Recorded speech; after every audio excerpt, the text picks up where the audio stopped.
Hey y'all, back with another video. So this video is kind of like a food for thought, opinions. What's your opinion on it?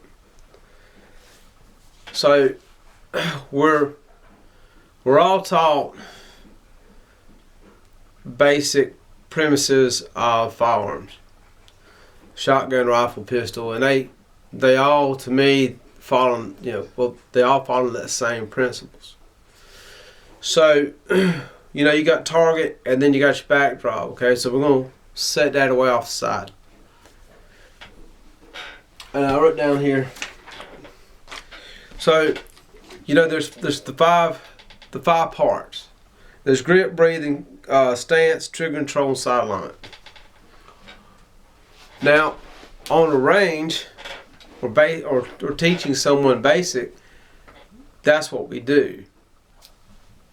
But the reality of it, the practicalities of it, those five things, of those five, what is real and what is just for the range, okay? Now, I'm a law enforcement officer. I've been one now for a pretty good while, and I'm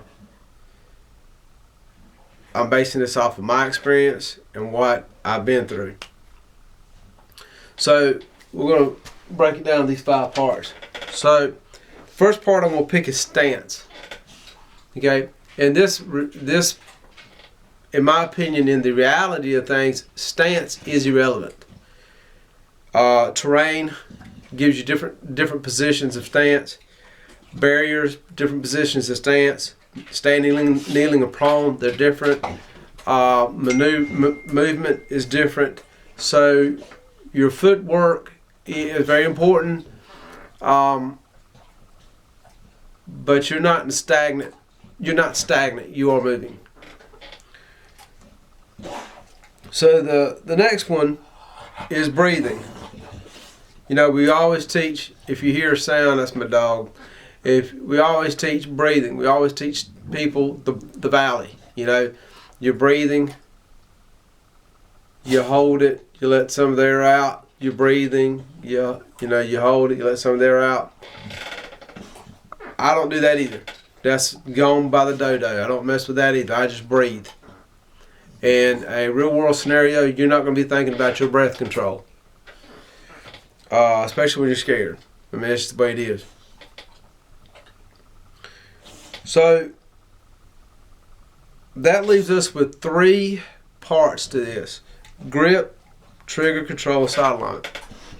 So now we're going to talk about trigger control. Trigger control for me is I want my first pad to touch the trigger. That's where I shoot. Okay. Other people, they put the middle of the pad on the trigger. Other people, they literally, that first line is laying on the trigger. So trigger control is not as important either. Not with like finger placement on the trigger. Controlling the trigger is always important, but all those little nuances are not. I know like you can see a lot of guys that are very good instructors, their fingers, the placement of their fingers on the triggers are all different. Okay, and they all have their different ideas about it. So therefore, trigger is also in the same realm of stance and breathing in the reality of things. Your finger is going to go on that trigger, period, whether it's here or halfway on the pad or whatever. Controlling the trigger is always a fundamental, because everything else is fundamental. But in the reality of things, in a bad situation, you're not going to give a flying flip whether your fingers where that digit is placed on the trigger. You're not going to care. What you're going to care about is the press of the trigger and then the reset of the trigger, which is something else can be talked about, because a lot of people are getting hung up on the reset of the trigger. Like you keep your finger on the trigger until it resets again. You fire, you got to reset, Some people are coming completely off the trigger and back on it again. Does it really matter? Does that really matter? Okay, I think those things, that one debate on the trigger control or the placement of the finger is just a debate. What works for you? Accuracy equals consistency, and consistency equals accuracy. So who am I to tell you that you're not doing something correct when you're accurate 99.9% of the time? All right. So now that leaves us with grip. Here's the gun that ain't gonna float in the air, and you got to hold the gun.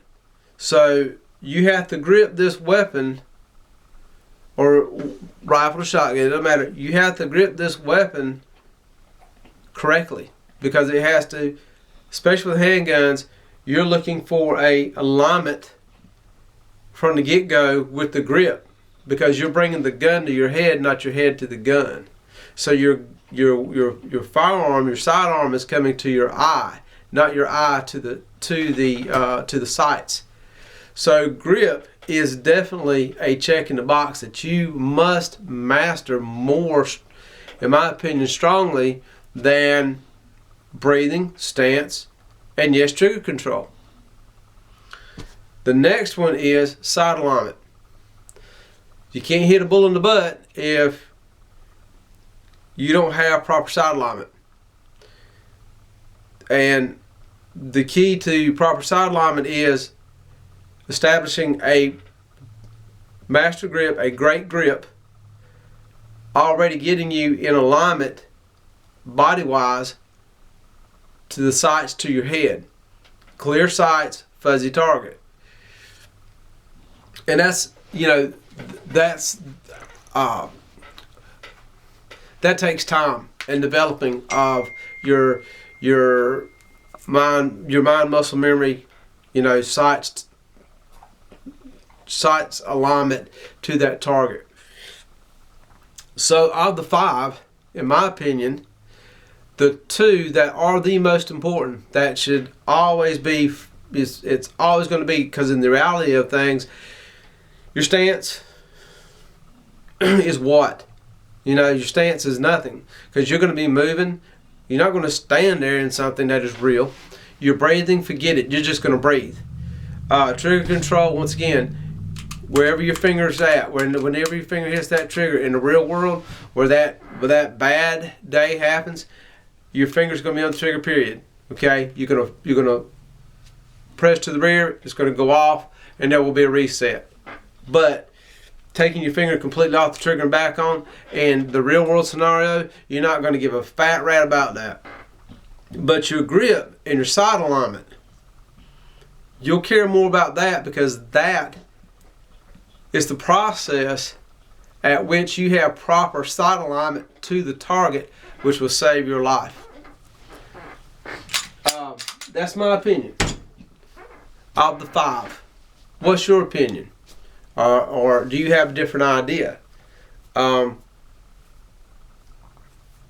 used a firearm in my career, I have found that grip and sight alignment is the 2 key techniques that must be learned over the other 3. What's your opinion? Be back directly.